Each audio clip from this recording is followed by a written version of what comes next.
रामू काका की बेचैनी। रामू काका पिछले 20 सालों से स्कूल के चौकीदार थे। उन्होंने न जाने कितने बच्चों को बड़ा होते देखा था। उस रात उनकी आंखों के सामने बार बार वही दृश्य घूम रहा था जो उन्होंने स्कूल के बाहर देखा था। अंधेरी रात, एक छोटा सा साया और किसी का स्कूल के ऑफिस की तरफ जाना।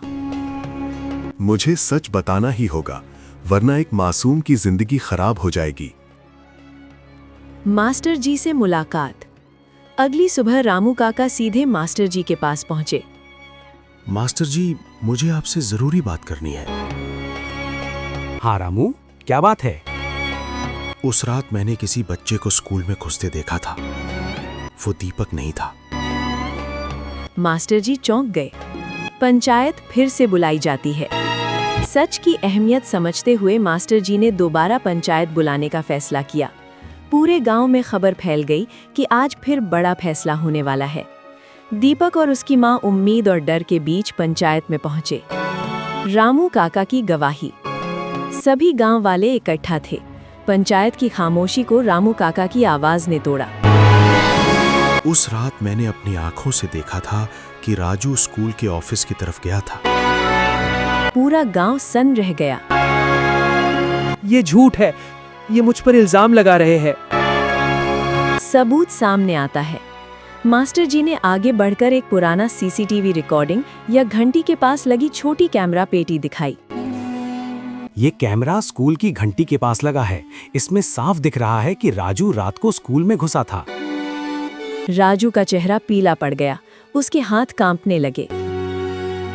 मैं बस सबसे अच्छा बनना चाहता था। सब दीपक की तारीफ कर रहे थे। मुझसे गलती हो गई। राजू की आंखों से आंसू बहने लगे। पहली बार उसे अपने किए पर शर्म आ रही थी। पूरा गांव दीपक की तरफ देखने लगा। दीपक निर्दोष है। उस पर लगाए गए सारे आरोप झूठे हैं। मेरा बेटा, मुझे उस पर पूरा भरोसा था। माँ, सच जीत गया। दीपक का बड़ा दिल। सभी को उम्मीद थी कि दीपक राजू से बदला लेगा, लेकिन दीपक आगे बढ़ा और राजू के सामने खड़ा हो गया। राजू, गलती हो जाती है। अगर तुम सच में पछता रहे हो तो मैं तुम्हें माफ करता हूँ। गांव वालों की सीख। गांव वालों को अपनी गलती का एहसास हुआ। हमने बिना सोचे समझे दीपक पर शक कर लिया। सच्चाई सच में सबसे बड़ी ताकत है। तूफान के बाद शांति। दीपक की जिंदगी में छाया अंधेरा अब छट चुका था, लेकिन कहानी अभी पूरी नहीं हुई थी। अब दीपक की अच्छाई पूरे गांव की तकदीर बदलने वाली थी। राजू की सजा और सुधार। गंभीर लेकिन सकारात्मक स्वर में पंचायत ने फैसला सुनाया। राजू ने बहुत बड़ी गलती की है, लेकिन क्योंकि उसने सच कबूल किया है, उसे सुधरने का मौका दिया जाएगा। राजू, तुम्हें कुछ दिन स्कूल की सफाई और लाइब्रेरी का काम करना होगा। राजू ने सिर झुका लिया। धीरे से। मुझे मेरी गलती माफ कर दीजिए। मैं बदलना चाहता हूँ। दीपक और राजू की नई शुरुआत। अगले दिन स्कूल में एक अजीब सा सन्नाटा था। बच्चे दीपक को देख रहे थे। राजू धीरे धीरे दीपक के पास आया। दीपक, क्या हम दोस्त बन सकते हैं? दोस्ती सच्चाई से शुरू होती है। अगर तुम सच्चे रहोगे तो जरूर। दोनों ने हाथ मिला लिया। पूरे स्कूल में तालियां गूंज उठीं। शाम को दीपक अपनी माँ के साथ घर लौटा। बेटा, तूने सिर्फ अपनी नहीं, मेरी भी इज्जत बचा ली। माँ, ये सब आपकी सीख की वजह से हुआ।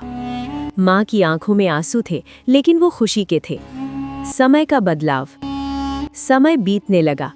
दीपक अब पूरे गांव के बच्चों को पढ़ाने लगा। राजू भी मेहनत करने लगा और अपनी गलती को पीछे छोड़ दिया। गांव में अब कोई अमीर गरीब नहीं देखता था। सब बच्चों को बराबर समझा जाने लगा। दीपक की बड़ी सफलता। प्रेरणादायक स्वर में।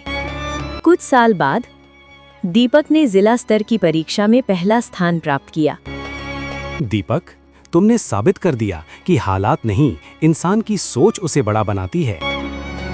पूरा गांव दीपक का स्वागत फूलों और तालियों से करता है। दीपक का भाषण। गांव की सभा में दीपक ने सबके सामने बात रखी। अगर उस दिन मेरी माँ ने मुझ पर भरोसा ना किया होता तो शायद मैं टूट जाता। सच्चाई, मेहनत और दया यही इंसान को आगे बढ़ाती है। राजू की माफी। राजू आगे आया। मैंने जलन में बहुत गलत किया, लेकिन दीपक ने मुझे माफ करके इंसान बना दिया। दीपक ने मुस्कुराकर उसे गले लगा लिया। अब सूरजपुर सिर्फ नाम का नहीं, काम का भी उजाला बन चुका था। यहाँ हर बच्चा जानता था, सच्चाई ही असली ताकत है। जो सच्चाई के रास्ते पर चलता है, उसे चाहे कितनी भी कठिनाइयाँ क्यों ना आए, आखिरकार जीत उसी की होती है। जलन इंसान को छोटा बनाती है और माफी इंसान को महान। अगर स्टोरी अच्छा लगे तो लाइक, कमेंट, शेयर, सब्सक्राइब जरूर करना।